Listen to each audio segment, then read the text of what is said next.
Edgel suspicious of surviving fisherman's story. Over 120 Venezuelans flee to Pomeroon seeking aid. 3 arrested with illegal guns.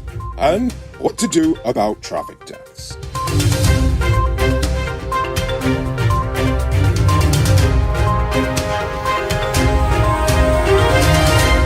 I'm Enrico Bulford, and this is Uncut News. Do you see news happening? Send us a tip on WhatsApp at 592-659-6151. Minister Edgel says he's still trying to locate the missing 3 fishermen, and as such he summoned lone survivor Vincent Dazzle to his office on Wednesday.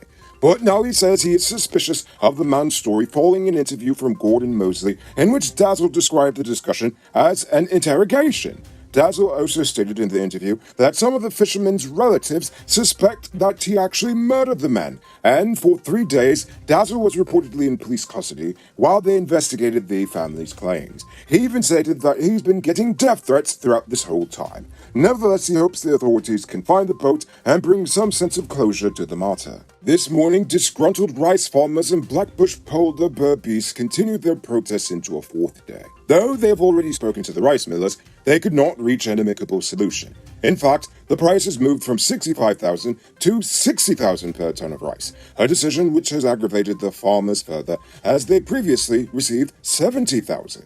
They stress that the price of fertilizers doubled, along with other increases such as fuel, labor, and more. The frustrated farmers are demanding that the price be returned to $70,000 for this crop, which is said to be the largest crop, and they will compromise with a reduction for the next crop, providing the price for items such as fertilizer, fuel, and manure reduce. On the flip side, the millers say that the price for rice globally has reduced, thus forcing them to have to reduce the amount of money they want to pay per ton of rice. But until the government intervenes, the rice farmers will continue to block the number 43 public road. The GRA and the GPF are currently discussing some of the rules governing the use of electric cycles and scooters. Police Commissioner Nigel Hoppy said among the rules considered are helmet requirements for riders and licensing of operators of the vehicles. The American and European sanctions against Russia are currently affecting Guyanese students in Russia. According to the nation's ambassador to Guyana, Alexander Kurmaz, several students studying in Moscow have complained that the sanctions have rendered them unable to conduct financial transactions with home, including receiving money from their families over here. Kurmaz says he has since written to the Russian Finance Ministry on further guidance, but he said nevertheless that the students are safe and they will not be harmed by Ukraine because they are, far, far away from the front line. Now it's time to tell you about Best Buy's car of the day. Currently on sale is this 2014 Audi Q3. It comes with Bluetooth, mug rims, new tires, TV, CD, stereo, fog lamps, electronic parking brake, back camera, and much, much more.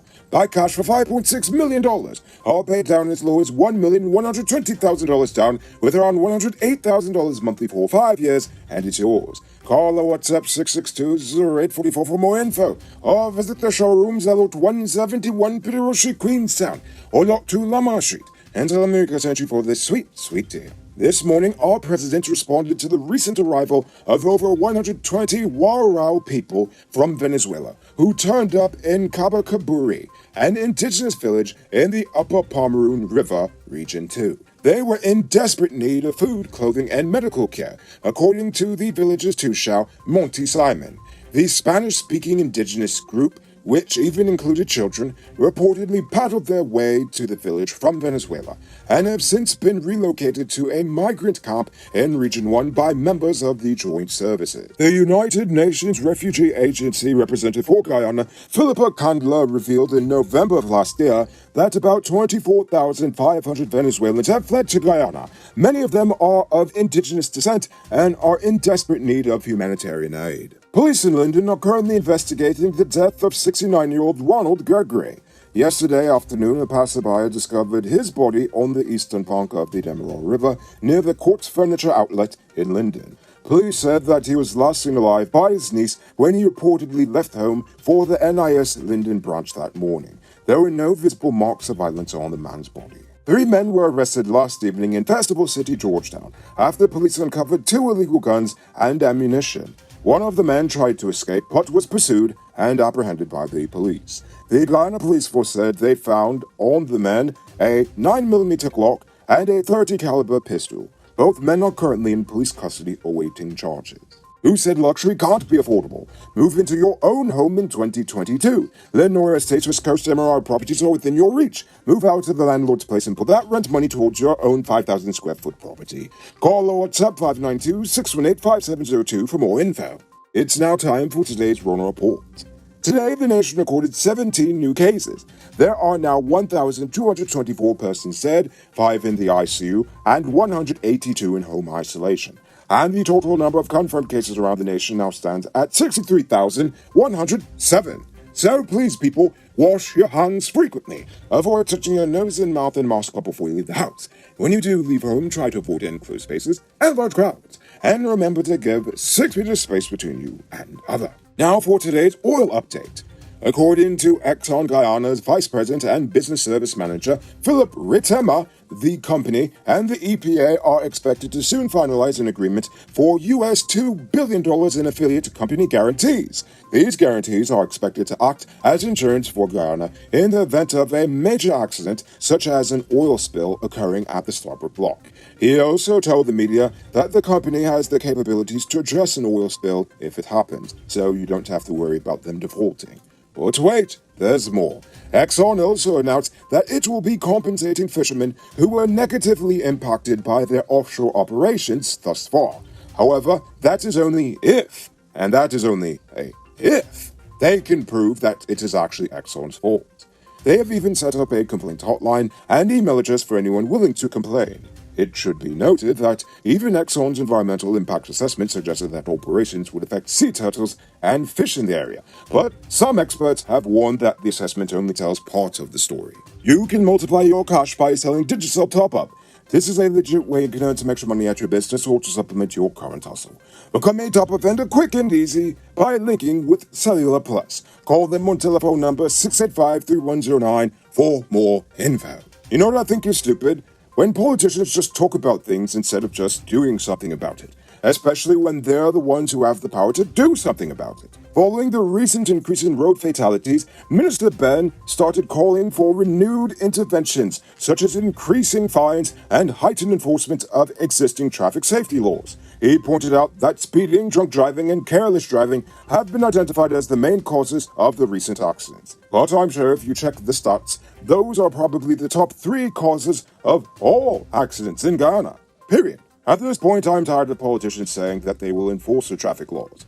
90% of the time, the police follow up such calls with a 1-month nationwide enforcement campaign, only to forget about it until the next terrible road tragedy. If we actually want to change the road culture, it has to start from the bottom up, and the enforcement has to be consistent. Stop the corruption at the licensing office and at traffic stops. The police could have undercover officers to spot check these officers to ensure that they aren't taking bribes. Because if the cops know they will be punished severely for corruption, they will comply. And if the driving public know that the police are actually serious about traffic safety, they too will comply. It's now time for our Uncut News Views Poll Question of the Day. Every day we pose a question about current events in Guyana, the region, the diaspora, and how you feel it relates to us. So, you give your responses in the comments, and we'll read the best ones in the following episode. Yesterday's question was, is it too early for the government to consider utilizing that dirty word we call cost control? Tarifa Wilford says, it's never too early to think about cost controls. Cause let's face it, cost of living is too high, and we all need all the help we can get. Mohammed Sharif says, in abundance a fool goes crazy, and a cow doesn't know the use of his tail until flies in season. So sad. I'm going to just shut up now. Okay, I guess that's one way of looking at it. So for tonight's question, I want to know, how do you feel about the government considering a closer relationship with private security firms in the nation? Is this good for crime fighting, or does it have the possibility to spiral into something both terrible and sadly familiar? I want you to think about that question and tell us in the comments below. If your response is good enough, we just might feature it in our next episode. Anyway, that's all the time we have for tonight, and check us out tomorrow for another. Until then, I'm Rico Bulford saying good night, folks.